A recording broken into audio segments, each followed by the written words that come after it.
Essa história do kibbutz eu tenho muito interesse, porque é uma coisa interessante para a história, né? Para as pessoas olharem na história sobre a fundação de Israel. E quando você olha aqui nos Estados Unidos, no início, até logo o final da Segunda Guerra Mundial, digamos ali no início, até o iniciozinho da Guerra Fria, os judeus, de um modo geral, eram todos socialistas. Todos socialistas. Era uma coisa impressionante. Né? Quando eu sempre falo para as pessoas que quando viram o Oppenheimer, será que o Oppenheimer, o filme do Christopher Nolan, mostra um Oppenheimer injustiçado? Não, o Oppenheimer era um tremendo de um comunistaço, agente do Partido Comunista, absolutamente, todo ligado até o rabo ele, amante, mulher, família, irmão, todo mundo ligado ao Partido Comunista. Os judeus, até da primeira metade do século XX, eram muito de esquerda. Né? E quando é fundado o Estado de Israel, e a razão para isso é compreensível, eles entendiam aquilo nas origens da Europa, né? A Europa estava dividida entre o fascismo e o socialismo. Então eles entendiam que, como os fascistas eram aqueles que queriam eliminar os judeus, eles se associavam aos socialistas, e essa foi a divisão, grosso modo, dos judeus durante muito tempo. E quando eles fundam o Estado de Israel, eles fundam com essa mentalidade. E daí você tem esse caso interessantíssimo dos kibbutz. Quando eu estive em Israel, eu nunca fui num kibbutz. Mas eu tenho... eu não sei se vocês chegaram a ver. Pô, hoje as pessoas devem estar muito velhas. A gente visitou 2. Nós visitamos 2. Viram em funcionamento... Não, eles foram evacuados. Eles foram evacuados. 250 mil pessoas foram retiradas do sul do país. Aliás, os hotéis, né, não há turismo em Israel nesse momento, praticamente não há, mas os hotéis estão lotados. Eu falei que os voos estavam lotados, né? Muita gente, muitos judeus pelo mundo voltando a Israel para lutar, para apoiar, para trabalhar como voluntários. É impressionante assim esse amor ao país. A gente até comparava, né, no Brasil, todo mundo fugiria para estar longe da confusão, e judeus do mundo inteiro voltando, sentindo esse chamado, fora os que foram de fato convocados para se apresentar ao exército. Mas eles evacuaram todo o sul do país, a parte mais próxima de Gaza, ali onde estavam, próximo ao local do Festival de Música, onde se localizam esses kibbutz que foram invadidos. A gente visitou um deles para saber como é o kibbutz, né, até para ter essa explicação de como surgiram os kibbutz e qual era a filosofia comunista, socialista ali, de convívio nos kibbutz originalmente, né, depois isso foi mudando, claro, mas estava vazio o kibbutz, mesmo esse que não foi invadido pelos terroristas, estava vazio, foi só para a gente ver como era. Eu até gravei um vídeo, a Gazeta do Povo já divulgou durante a nossa viagem, e vai estar no documentário que eu estou preparando. Aliás, depois acho que o Pitoli e o Gerson também pode falar, mas todos nós estamos preparando documentários para divulgar nas próximas semanas, talvez ali mais próximo de fevereiro, com o compilado de tudo que a gente viu e registrou lá. Mas a gente foi divulgando pequenas coisas nas nossas redes sociais, nos veículos. Vou botar um pedacinho, Cris. Eu vou botar um pedacinho só desse. E o outro kibbutz que a gente visitou, que foi esse que é a menos de 1,5 km de Gaza, um que foi dizimado. Eram 417 moradores, mais de 100 foram assassinados, torturados, assassinados ou sequestrados. Aí tem algumas imagens já de, enfim, algumas casas, como é que ficou o estado das casas. Essa é a Irit, que é uma israelense que viveu aqui no Brasil por um tempo, ela morou em Paraty, então ela fala um pouco de português ainda, faz muito tempo que ela voltou já, e ela disse que ela voltou para Israel para morar no kibbutz, onde os pais tinham morado quando eram vivos, os pais dela já são falecidos. E ela fez um tour com a gente, né? Um tour, entre aspas, né? Porque não era turismo, mas nos contando, aqui morava fulano, estava recebendo 2 netos e uma sobrinha. Os 3 foram sequestrados e o fulano foi morto. Aqui do lado morava um casal de idosos que estava com a filha e com 2 netos. Eles foram para o quarto seguro. Tem gente aqui acompanhando a minha live pelo meu YouTube e esclarecendo, que acho que a gente não falou em detalhes aqui, que os quartos seguros das casas são reforçados com concreto, então um local mais protegido para aguentar ataques de mísseis. Mas eles não têm, a gente falou isso, não tem trancas nas portas, justamente para, se um míssil atingir e destruir a casa, depois o resgate conseguir tirar as pessoas lá de dentro. E nesse caso, eles ficaram, gente que ficou, pelos relatos ali da Iris, ficou 4 horas segurando a porta né, um filho, um neto, segurando para que não entrassem e não atacassem a família que estava reunida ali. E depois não aguentou mais, e aí eles chegaram metralhando todo mundo, estuprando mulheres, colocando bebezinho no forno para assar vivo, umas coisas assim que... E depois eles pegavam os botijões de gás das cozinhas e explodiam dentro das casas, ou jogavam granada, enfim, tem todo tipo de atrocidade cometida ali. Espera aí!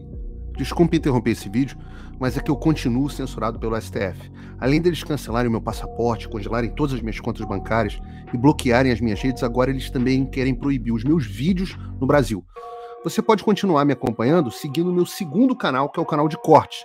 Mas melhor ainda é se inscrever no meu canal do Rumble, que é o concorrente do YouTube que não cumpre essa censura.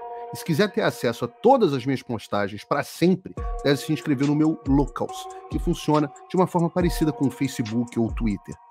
Todos os links estão aqui na descrição. Entra lá, senão você vai ficar desinformado e aí eles vão vencer.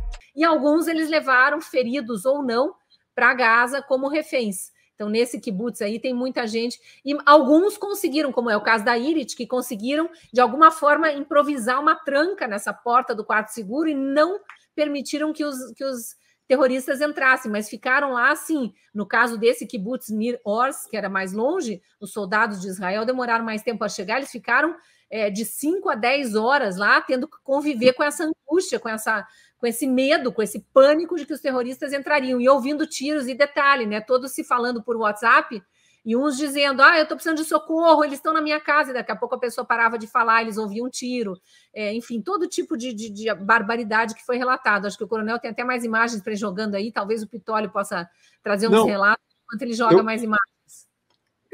Paulo, essa imagem que você está vendo aí é justamente da Irit.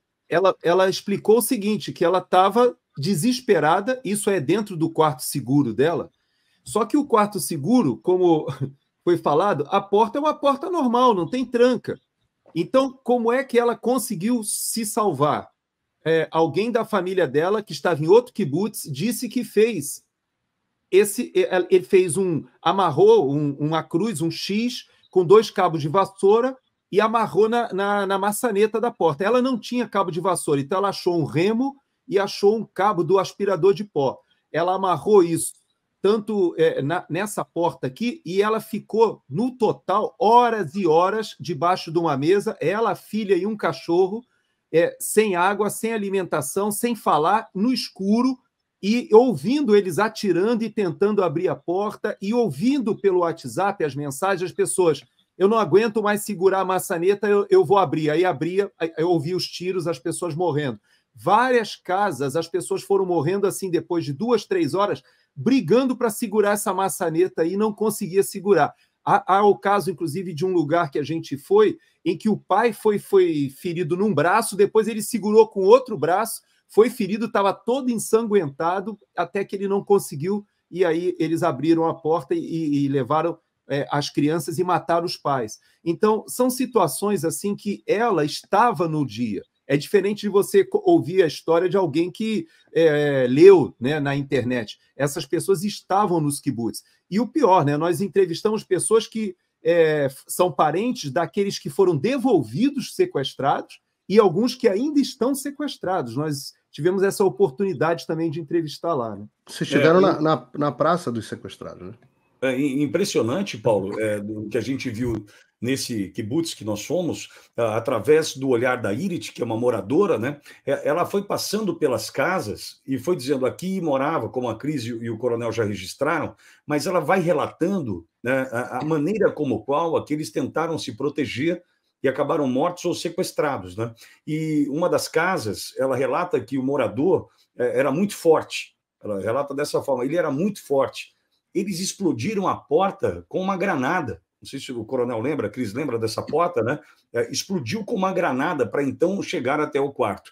Uma outra coisa que a gente pôde perceber, Paulo, que chamou a atenção, é que não era simplesmente entrar, sequestrar ou matar, enfim, né? Tinha todo um requinte de crueldade do ponto de vista de vandalizar, né, de bagunçar, de jogar a televisão no chão, de tirar tudo de dentro da gaveta, e muitas mesas estavam postas, né, com a toalha branca, com o vinho, com a água para o Shabbat Shalom, né, estavam mesas postas ali para famílias que ali aproveitariam. E durante esse período que ali ficaram, tiveram 3 ondas de ataques, né? Aqueles que vieram primeiramente para roubar, né? Depois aqueles que vieram para sequestrar e depois aqueles que vieram para matar. E tem um detalhe contado pelo nosso guia, o Samuel, naquele momento, e também confirmado pela Irit, né? De algo que talvez tenha sido um brutal relato ali, o mais brutal dentro, para mim, daquele kibbutz, embora tudo tenha sido muito pesado, né? Mas da família que estava diante da mesa. Posso contar, Paulo? Acho que não tem problema, né? Pode contar, claro. Mas só para você ter uma ideia. Aqui é para falar as coisas mesmo, não tem jeito. Uma mesa posta, né? E uma família, pai, mãe, 2 filhos, e identificaram que essa família, pai, mãe, 2 filhos, estavam de joelho, né, voltados para a mesa, e ali eles foram torturados por quase 3 horas, segundo a perícia apurou. Então, o que os terroristas faziam? Arrancaram o dedo da criança e colocaram sobre a mesa, depois arrancaram a orelha do pai, colocaram sobre a mesa, o olho da outra criança, e tudo, eles vivos, colocaram sobre a mesa.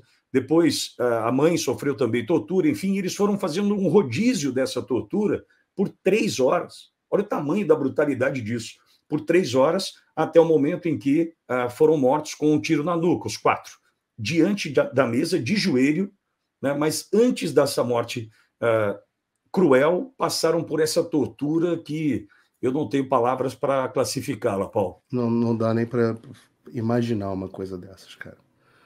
É desses sentimentos que não dá para imaginar. Uma das coisas que eu queria perguntar para vocês, que eu fiquei muito curioso, é que quando essas coisas aconteceram, eu diria que a maioria das pessoas de bem que tiveram qualquer acesso à informação, elas saíram com a sensação de, assim, como é possível isso? Como é possível que a maldade de quem quer que seja chegue a esse ponto, como, por exemplo, uma ação dessas, tantas outras que a gente viu, das crianças decapitadas, do bebê no forno, assim, como as mulheres estupradas, depois os corpos expostos, etc. Como que um ser humano chega a esse tipo de maldade, né? Eu passei muito tempo lendo esse tipo de coisa para tentar achar uma resposta para isso. Vocês conseguiram, pelo menos, sentir um pouco melhor de onde é que está a cabeça desses caras quando vocês estiveram lá em loco? Paulo, a minha percepção é que nós aqui no Ocidente a gente está muito, mas muito poluído de informações, e a gente não consegue perceber nem mesmo o que os muçulmanos pensam dessa situação. Poucos devem lembrar da nossa audiência, mas na Síria hoje nós temos tropas da Rússia, dos Estados Unidos, do Irã e do Bashar al-Assad dentro da Síria. Como é que pode estar todo mundo lá? As pessoas esqueceram por que os Estados Unidos e o Irã lutaram lado a lado, que são inimigos, contra o Estado Islâmico dentro da Síria. E por que a Síria, junto com o Irã, lutou ao lado da Rússia e dos Estados Unidos contra o Estado Islâmico dentro da Síria? Porque o Estado Islâmico era um grupo tão radical muçulmano que até mesmo os xiitas combateram o Estado Islâmico. O que eu percebi ali, Paulo, é que o Hamas ele se aproximou muito do que o Estado Islâmico fazia. Os cristãos degolados ali no Egito, aqueles cristãos cóptas, né, que eram filmadas, as pessoas queimadas dentro de celas vivas ali que eram filmadas pelo Estado Islâmico, aquilo foi tão brutal que até mesmo o Estado Islâmico atacou várias povoados ali, xiitas e sunitas. Ou seja, eles eram o mal na sua expressão tão absoluta, dizendo que fazem aquilo em nome de Deus, que até mesmo os muçulmanos de outras linhas os atacaram. O que acontece com o Hamas ali? O Hamas, ele é sunita. O Hezbollah, que é apoiado pelo Irã lá no Líbano, ele é xiita. Então, na verdade, o Hamas ele se assemelha muito a esse extremismo que não quer nenhum tipo nem de negociação, nem de 2 estados, e que só enxerga uma coisa, a jihad islâmica para eles, inclusive quando a Cris fez referência ali ao hospital, foi um foguete lançado pela Jihad Islâmica dentro da faixa de Gaza, que é um grupo paralelo ao Hamas ali dentro. Essa guerra que eles travam, que atinge não somente os judeus, mas todo e qualquer infiel, para eles é infiel também os muçulmanos, sunitas e xiitas, que não seguem a Sharia, ou seja, a lei islâmica que remete ao século VI, ao século VII. Então, eles, na cabeça desse pessoal, todo o Ocidente, todos os cristãos e até mesmo os muçulmanos que aderiram a qualquer prática religiosa ou até não usam a burca, não fazem algum tipo de cerimonial que eles consideram prioritário, tudo que eles classificam como aproximação do Ocidente, para eles é alvo de morte. Então, é difícil até de definir, porque é o mal na sua expressão mais absoluta. Eles estupraram, eles abriram barriga de mães que estavam com criança. Isso tudo gritando que faziam isso por Alá. Ou seja, até mesmo os clérigos muçulmanos, eles vendo aquelas imagens, eles não conseguiram explicar a tamanha maldade. E aí eu até levanto uma bola para a gente caminhar um pouquinho à frente, é que uma das coisas que me surpreendeu muito positivamente foi o papel das nossas duas parlamentares quando visitaram o embaixador do Brasil em Israel, porque ele não teve a coragem de assistir esse filme que nós vimos e não teve também a coragem de ir nos kibbutz ver o que nós vimos, porque na cabeça dele seria um masoquismo, como ele falou, seria se expor demais. Quando, na verdade, Paulo, é impossível ver essas imagens e não se sentir completamente chocado com o mal na sua expressão mais absoluta, se é que eu posso definir dessa maneira.